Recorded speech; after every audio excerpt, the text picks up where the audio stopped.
Mysterious ಆಗಿ ತುಂಬಾ ದೊಡ್ಡ ದೊಡ್ಡ ಗುಂಡಿಗಳೆಲ್ಲ ಆಗ್ತಿದಾವೆ. ಸಿಟಿಯ ಜನರು ಆದಷ್ಟು ಬೇಗ ಜಾಗವನ್ನ ಖಾಲಿ ಮಾಡ್ತಿದ್ದಾರೆ.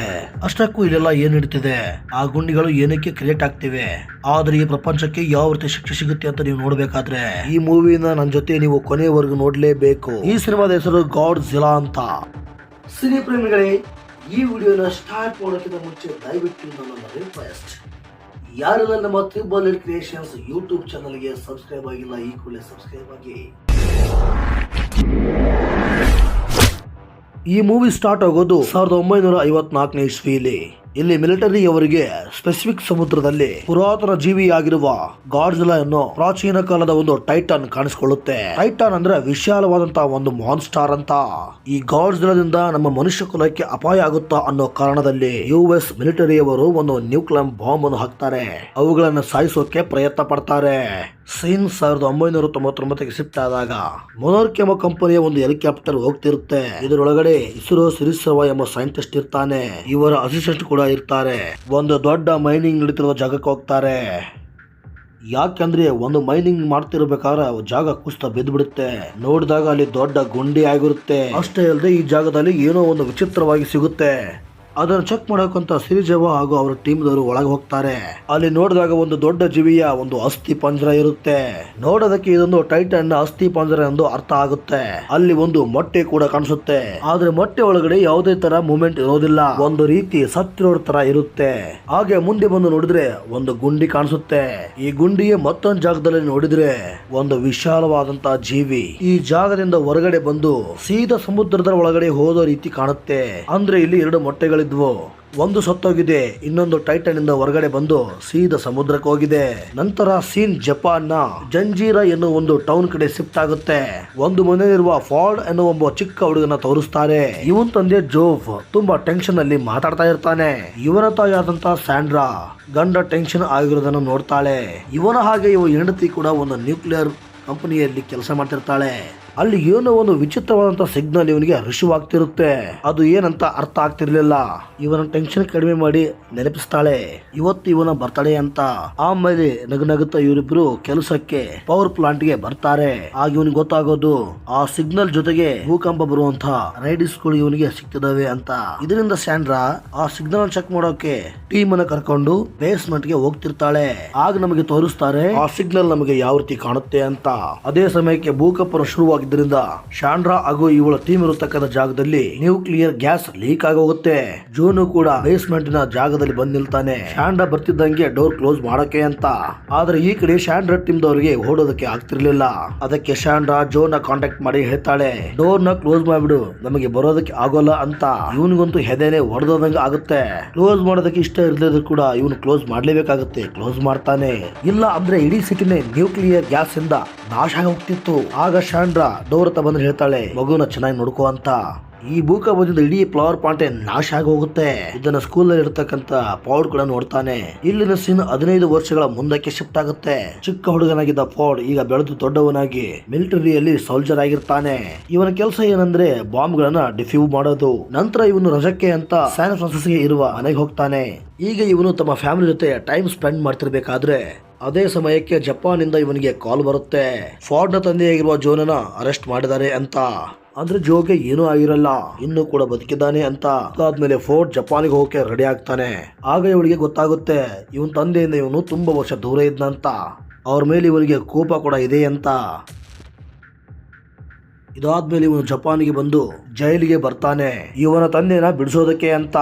ಆಮೇಲೆ ಅವರು ವಾಸವಾಗಿರುವ ಮನೆ ಕರ್ಕೊಂಡ್ ಬಂದು ನೋಡಿದ್ರೆ ಎಲ್ಲಿ ನೋಡಿದ್ರು ಬರೀ ರಿಸರ್ಚ್ ಮಾಡ್ತಿರೋಂತ ಬರೀ ಪೇಪರ್ ಕಾಣ್ತಾವೆ. ಅಂದಂಗೆ ಇವನನ್ನ ಪೊಲೀಸರು ಯಾಕೆ ಅರೆಸ್ಟ್ ಮಾಡಿದ್ರು ಅಂದ್ರೆ ಮೊದ್ಲು ಇವರು ಜಂಜೀರಾ ಟೌನ್ ನಲ್ಲಿ ಇದ್ರಲ್ಲ, ಆ ಜಾಗದಲ್ಲಿ ಪವರ್ ಪ್ಲಾಂಟ್ ನಾಶ ಆಗಿ ನ್ಯೂಕ್ಲಿಯರ್ ರೇಡಿಯೇಷನ್ ಹರಡಿರುತ್ತೆ. ಇದರಿಂದ ಗೌರ್ಮೆಂಟ್ ಅವರು ಯಾರು ಅಲ್ಲಿಗೆ ಹೋಗಬಾರ್ದು ಅಂತ ಹೇಳಿರ್ತಾರೆ.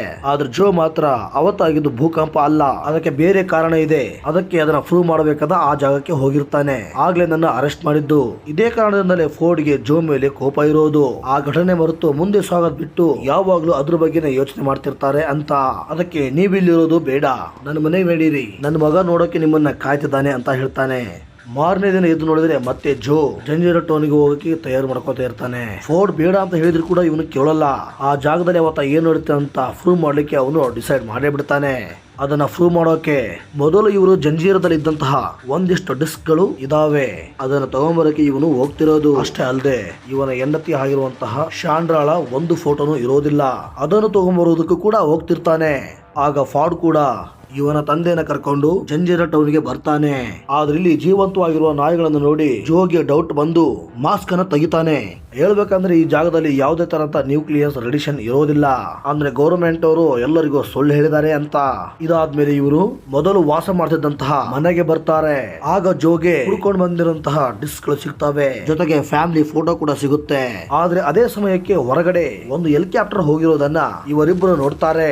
ಆಗ ಇವರಿಗೆ ಗೊತ್ತಾಗೋದು ಮೊದಲು ಫ್ಲವರ್ ಪ್ಲಾಂಟ್ ಇದ್ದಂತ ಜಾಗದಲ್ಲಿ ಇಲ್ಲಿನ ಗವರ್ನಮೆಂಟ್ಸ್ ಸೀಕ್ರೆಟ್ ಆಗಿ ಇಲ್ಲಿ ಏನೋ ನಡೆಸ್ತಿದೆ ಅಂತ.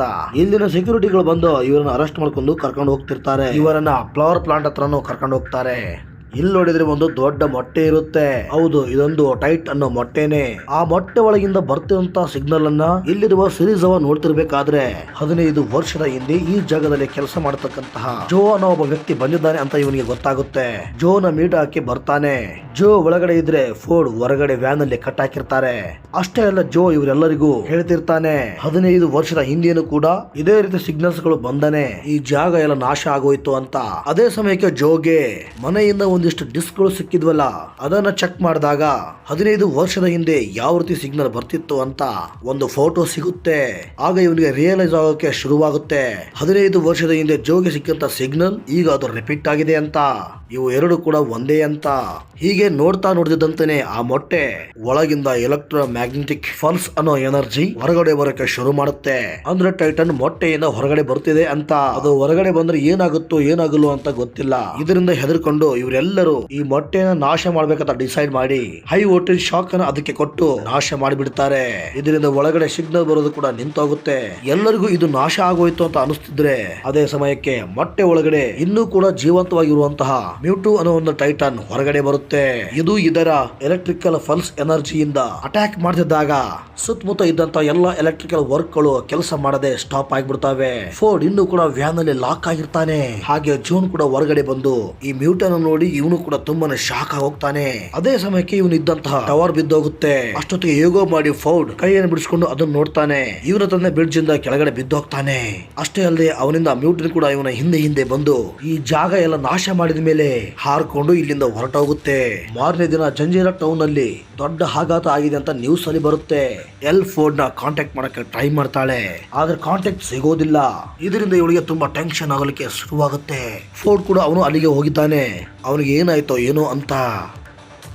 ಈ ಕಡೆ ಸಿರಿಜಾವ ನಾಶವಾಗಿರುವಂತ ಈ ಜಾಗದಲ್ಲಿ ನಿಂತಿರ್ಬೇಕಾದ್ರೆ ಅದೇ ಸಮಯಕ್ಕೆ ನೋವಿಯಸ್ ಸೋಲ್ಜರ್ಸ್ ಕೂಡ ಬರ್ತಾರೆ. ನೀವು ನಮ್ ಜೊತೆ ಬರಬೇಕು ಅಂತ ಹೇಳ್ತಾರೆ. ಈ ಕಡೆ ಜೋ ಕೂಡ ತುಂಬಾ ಗಂಭೀರವಾಗಿರೋದ್ರಿಂದ ಇವರನ್ನು ಕೂಡ ಹೆಲಿಕಾಪ್ಟರ್ ನಲ್ಲಿ ಕರ್ಕೊಂಡು ಹೋಗ್ತಿರ್ತಾರೆ. ಹೀಗೆ ಫೋರ್ಡ್ಗೆ ಅನ್ಸೋದಕ್ಕೆ ಶುರುವಾಗುತ್ತೆ, ಇದುವರೆಗೂ ನನ್ನ ತಂದೆ ಏನೇನ್ ಹೇಳಿದ್ರು ಅದೆಲ್ಲ ನಿಜ ಅಂತ. ಯಾಕಂದ್ರೆ ಇವನಿಗೆ ಇಷ್ಟು ದಿನ ಇವನಿಗೆ ಅನಿಸ್ತಿತ್ತು ತಂದೆ ಹುಚ್ಚಾಗಿದ್ದಾನೆ, ಅದಕ್ಕೆ ಈ ರೀತಿ ಮಾತಾಡ್ತಾನೆ ಅಂತ.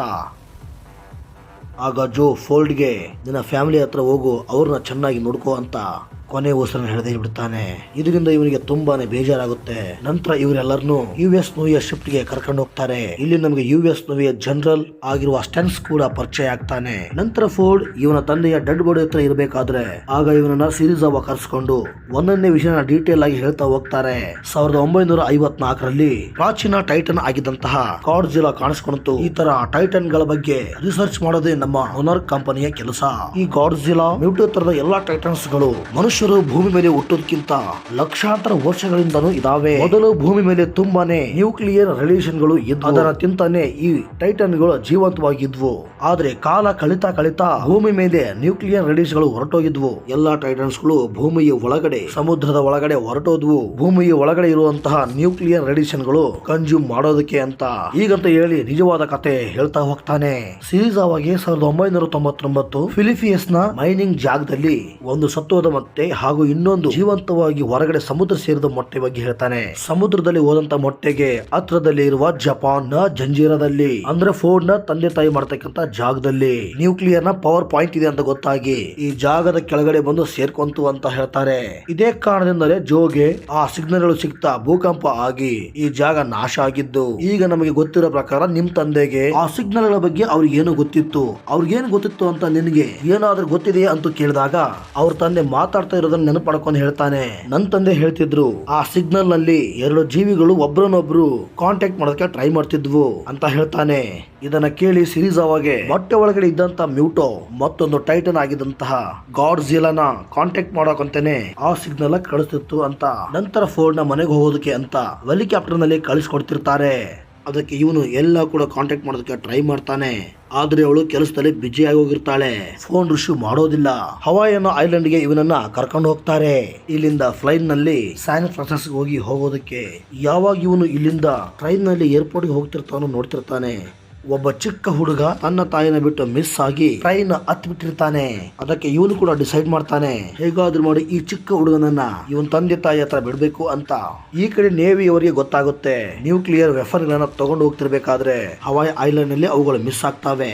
ಅಂದ್ರೆ ಇವರಿಗೆ ಅರ್ಥ ಆಗಿ ಹೋಗುತ್ತೆ ಅವುಗಳನ್ನ ಕದ್ಕೊಂಡು ಹೋಗಿರೋದು ಮ್ಯೂಟೇನೇ. ಅದಕ್ಕೆ ಒಂದು ಮಿಲಿಟರಿ ಟೀಮ್ ಅನ್ನ ಹವಾಯಿ ಐಲ್ಯಾಂಡ್ ಗೆ ಕರ್ಕೊಂಡು ಹೋಗ್ತಾರೆ. ಮಿಲಿಟರಿ ಕೂಡ ಹವಾಯಿನ ಕಾಡಿಗೆ ಬಂದು ನೋಡಿದ್ರೆ ಅವಾಗ್ಲೇ ಹಾರಿ ತಪ್ಪಿಸ್ಕೊಂಡು ಹೋದಂತಹ ಮ್ಯೂಟೋ ನ್ಯೂಕ್ಲಿಯರ್ ವೆಫನ್ ಗಳನ್ನ ತಿಂತಿರುತ್ತೆ. ಯಾಕಂದ್ರೆ ಅವುಗಳ ಒಳಗಡೆ ನ್ಯೂಕ್ಲಿಯರ್ ರೇಡಿಯೇಷನ್ ಇದೆಯಲ್ಲ, ಅದಕ್ಕೆ ಹವಾಯಿ ಐಲ್ಯಾಂಡ್ ನಲ್ಲಿ ಇರ್ತಕ್ಕಂಥ ಜನರನ್ನ ಸೇಫ್ ಆಗಿ ಇಡಬೇಕು ಅಂತ ಜನರಲ್ ಒಂದಿಷ್ಟು ಸೋಲ್ಜರ್ಸ್ ಗಳನ್ನ ಐಲ್ಯಾಂಡ್ ಗೆ ಕಳಿಸ್ತಾನೆ. ಇಲ್ಲಿರುವ ಫೋಲ್ಡ್ಗೂ ಕೂಡ ಅರ್ಥ ಆಗೋದಿಲ್ಲ ಇಷ್ಟೊಂದು ಹೆಲಿಕಾಪ್ಟರ್ ಗಳು ಯಾಕೆ ಬರ್ತಿದಾವೆ ಅಂತ. ಈ ಕಡೆ ಕಾಡಿನಲ್ಲಿ ಇರುವ ಮ್ಯೂಟೋ ಸೋಲ್ಜರ್ಸ್ ಗಳ ಮೇಲೆ ಅಟ್ಯಾಕ್ ಮಾಡ್ತಿದ್ದಂಗೆ ಆಗ ಕರೆಂಟ್ ಹೊರಟೋಗುತ್ತೆ. ಸ್ನೇಹಿತರೆ, ನನ್ನ ಬಂಧುಗಳೇ, ಈ ವಿಡಿಯೋ ನಿಮಗೆ ಇಷ್ಟ ಆಗಿದೆ ಅನ್ಕೋತೀನಿ. ಇಷ್ಟ ಆದ್ರೆ ನಮ್ಮ ಯೂಟ್ಯೂಬ್ ಚಾನಲ್ಗೆ ಯಾರೆಲ್ಲ ಸಬ್ಸ್ಕ್ರೈಬ್ ಆಗಿಲ್ಲ ದಯವಿಟ್ಟು ಈ ಕೂಡಲೇ ಸಬ್ಸ್ಕ್ರೈಬ್ ಆಗಿ. ನಿಮ್ಮದೇನೇ ಅನಿಸಿಕೆ ಇದ್ರೂ ಕಾಮೆಂಟ್ ಬಾಕ್ಸ್ ನಲ್ಲಿ ತಪ್ಪದೆ ಕಾಮೆಂಟ್ ಮಾಡಿ. ಮತ್ತೆ ಮತ್ತೊಂದು ಹೊಸ ವಿಡಿಯೋದಲ್ಲಿ ಸಿಗೋಣ. ಅಲ್ಲಿವರೆಗೂ ಎಲ್ಲರಿಗೂ ಥ್ಯಾಂಕ್ಸ್ ಫಾರ್ ವಾಚಿಂಗ್.